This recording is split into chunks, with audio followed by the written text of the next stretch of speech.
bana ba batle, ke a le dumedisa ka lebitso le matla la mmoloki wa rona Jesu Kreste. Hoseng hona ho botle re tlo pheta pale.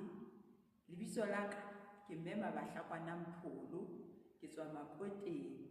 Ke kopa re tle re buleng ka thapelo. Ntate Modimo wa rona ya matla ohle ya halalelang, re a leboha Modimo wa rona le hoseng hona ho botle hobane o ntso re baballetse re le bana ba hao. Re kopa ha re tlo bua ka lentswe la hao le bana, o tlo re thusa ho utlwisisa le ho etsa ka lona. Re thusa re le bana Jehova, re tle re o sebeletse, re o tsebe o le Modimo, re etse thato ya hao ka mehla yohle. Re tshiya diatleng tsa hao ka lebitso le matla la mmoloki le Jesu Kreste. Amen. Pale ya rona e tswa ka lentsweng la Ntate Modimo, e tswa ka hara Bebele. Re e fumana ho Samuel wa pele, kgaolo ya 17. 1 Samuel chapter 17. Yona e bua ka Dafida le Goliata. Sehloho sa rona re ka re ke moshanyana ya sebete. Ho thwe Dafida e ne le moshanyana ya monyane ya neng a alosa dinku tsa ntate wa hae.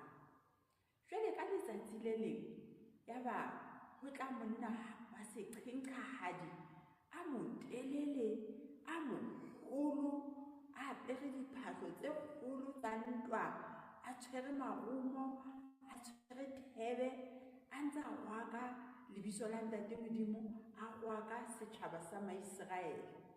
Jwale Maiseraele a na tshohile haholo. Yaba Dafida yena wa hlaha hore yena ha a tshoha. Monna enwa lebitso la hae ho thwe ne le Goliata. Jwale ho thwe le ha Maiseraele a na tshohile kaofela, Dafida ke yena le monga neng a sa tshoha. Yaba o ya ho morena Saule hore morena Saule a mo dumelle a ka lwantshe monna enwa a ntseng a rwaka lebitso la Ntate Modimo.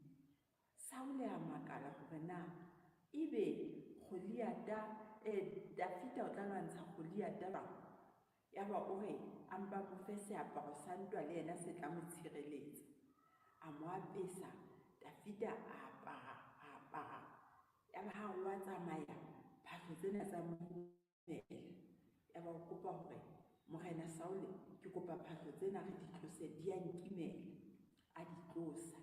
Yaba Dafida o jwetsa Saule hore wa tseba morena, motho eo ha ke mo tshabe nna hobane ke tshepile Ntate Modimo. Ntate Modimo la nthusa, a nthusa hore ke be le matla a ho lwantsha, ho bolaya tau le ho bolaya bere ha di ne di leka ho nka dinku tsa ka.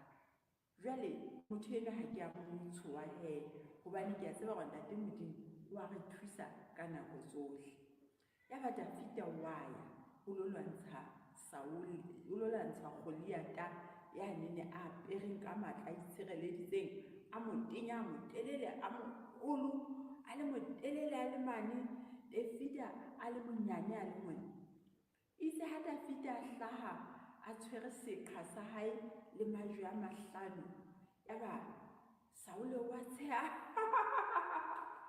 o tla ho nna o nkile majwenyana, o nahana hore o ka nketsa. Yaba Dafida wa araba hore ke tla ho wena ka lebitso la morena Jehova. Yaba Dafida o nka lejwe o le tshela ka hara seqha, wa otla, a otla Goliata, hang fela ngotla phatleng mona. Yaba Goliata wa wela. Yaba Bafilista ba neng ba tsamaya le Goliata ha ba bona Goliata sa wele a bolauwe ke Dafida, ba baleha ba tshohile. Yaba Maiseraele a thaba ho roriswa Ntate Modimo. Mo re ithutang bana, re ithuta hore ka dinako tsohle le ha re le banyane, Ntate Modimo a ka re sebedisa. Ntate Modimo o sebedisitse Dafida monyane ho bolaya Goliata a moholo, a matla, empa Dafida a mo hlola.